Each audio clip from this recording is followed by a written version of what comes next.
everyone, my name is Monet and welcome to the Diary of a Single Woman. I am super excited to do this video today. I'm usually excited to do them, but this one is really exciting for me. If you've watched any of these videos, if you only watched the intro video, then you know that the Diary of a Single Woman really just chronicles my journey to wholeness and completion as a single Christ-fearing Christian woman.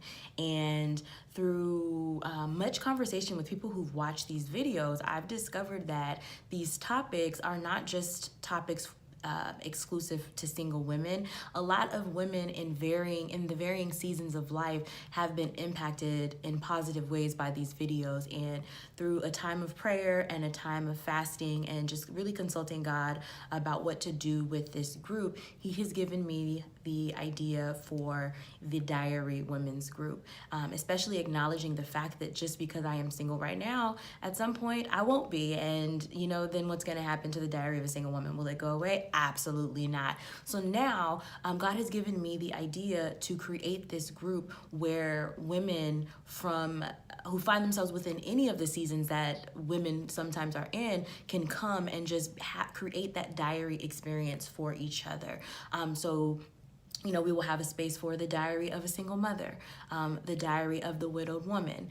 It will just be inclusive of all of the different identities that that we sometimes hold as women, and I'm super excited. So right now, I started as a meetup group. I am going through the process of, creating a nonprofit, but right now where it is, the Diary Women's Group is now just a meetup. And if you live in the DMV, the DC, Maryland, Virginia area, we're going to be having our first meetup this Saturday, February 17th at 5 p.m. on the George Mason campus, and I would love for you to come out if you are interested.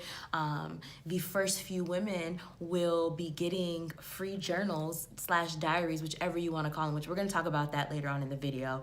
But I just wanted to show you, look at that. How fun, how cute is that? Also, there will be some more goodies. I guess I won't show you what all is in the bag, but just to show you some of the journals that I'm going to be giving away.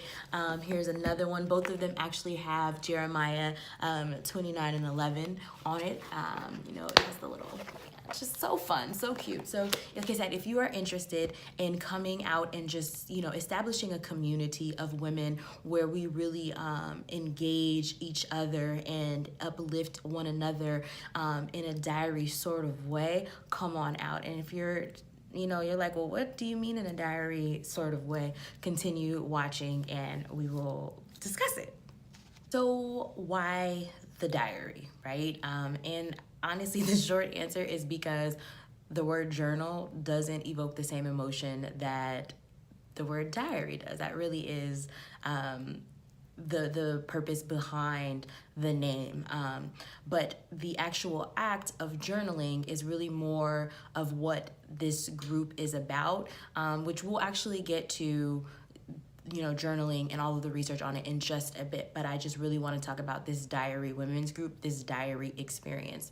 So when we think about a diary, it's a place where we put our secrets and the place where we put the things that are troubling us, right? It's a form of processing. And I remember when I moved to the East Coast, I remember telling God, this is a fresh start for me, and I don't want anyone in my life who isn't for me, who's not going to be able to pray with me, who's not going to be able to get me to that next level in a time of need. I want real friendship. I want covenant relationships. And, God was like, well, first you got to be that sort of friend. And, I learned how to be that sort of friend, and I want to create that space for other women. I want this to be a non-judgmental space, a space where, you're going through, we can pray you through. You can share the uglies. You can share the things that sometimes in other spaces it's not appropriate to share. This is that space where women are really supporting women, praying for other women, loving on other women, and not tearing each other down. That's what I mean when I say the diary experience. When I moved here, I was by myself, and God was my diary, and I told him all of my secrets, you know, and he didn't tell nobody. And so I want to create that space with other women. He's really shown me this vision of creating the diary experience amongst other women. We live in a society that is really fast paced. I feel like I'm always on sensory overload. Like there's just so much that goes on within a day, whether it's, you know, dealing with family and loved ones, or work and, you know, coworkers, and or I supervise a staff of 11, and, you know, dealing with them and the things they're faced with, and then, you know, the drivers on the road.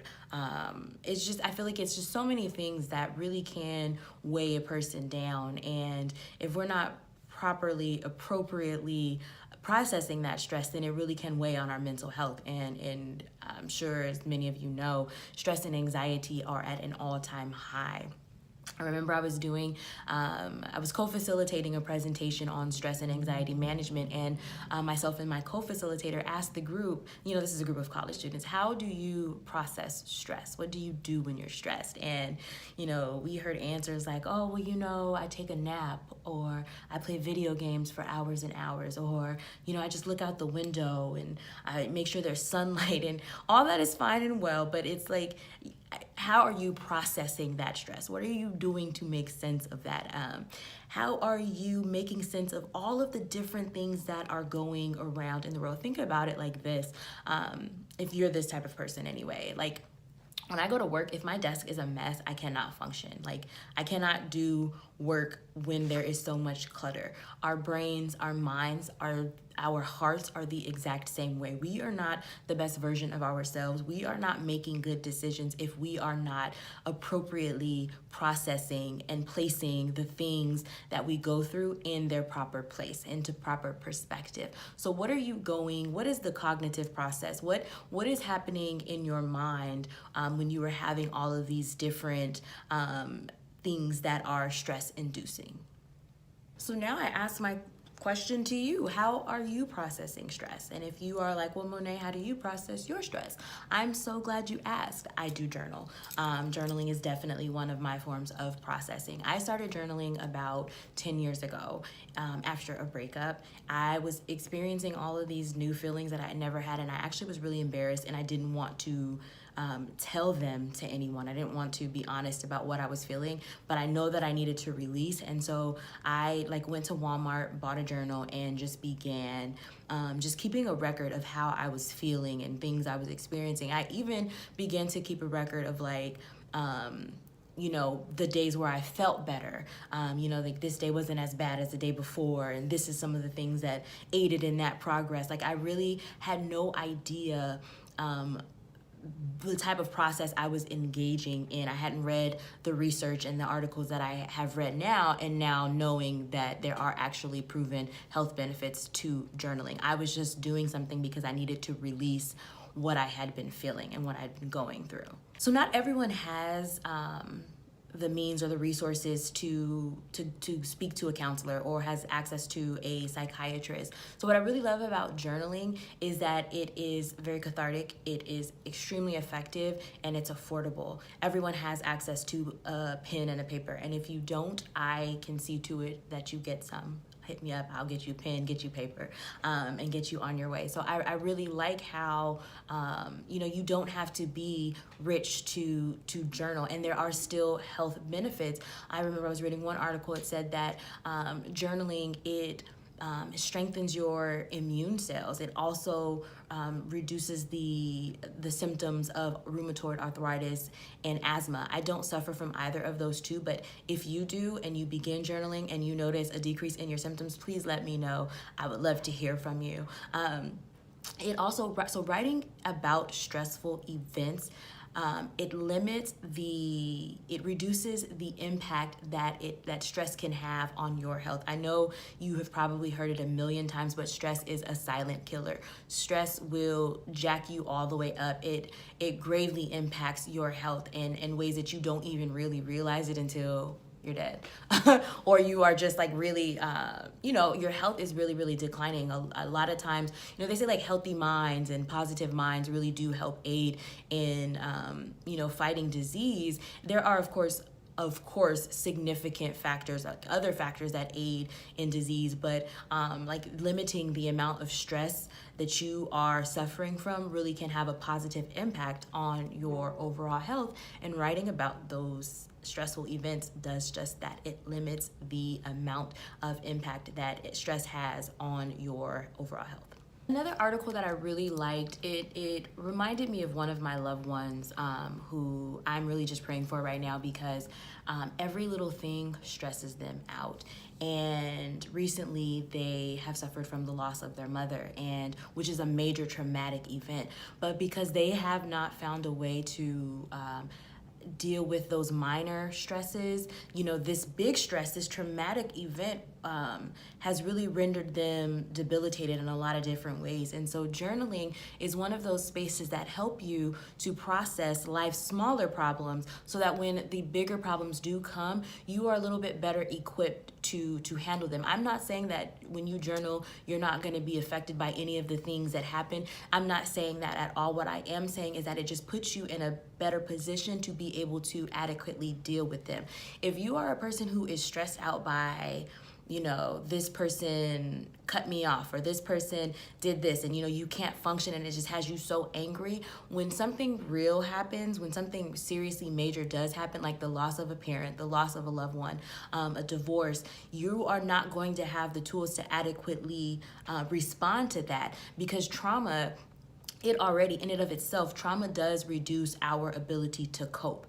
But if we are not even able to cope with the small things, we'll never be able to cope with the larger things. It's not possible. And so journaling provides you that space for you to deal with and cope with and rationalize the smaller problems. And one of the articles I remember reading, it was saying it accesses, writing accesses the left side of the brain, freeing up the right side of the brain so that you can be creative, you can be intuitive, and you can think creatively, and you can respond to things more effectively when you are creating a space where you are dealing with the things that otherwise stress you out. So, I mean, for that reason alone, I don't know why you don't want to journal. I think that you should journal. And I think that you should be connected to the Diary Women's group, because it's going to be great. We're going to create this process for everyone. We're going to help create that space for other women where we can come to a space, right? And we can help each other process these things. We're not going to sweep things under the rug. We're going to take those problems and we're going to talk about them, and we're going to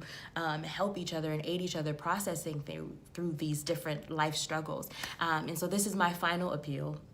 If you are in the DMV area, look us up. We are a group of about 60 women. We're pretty small now, but I know that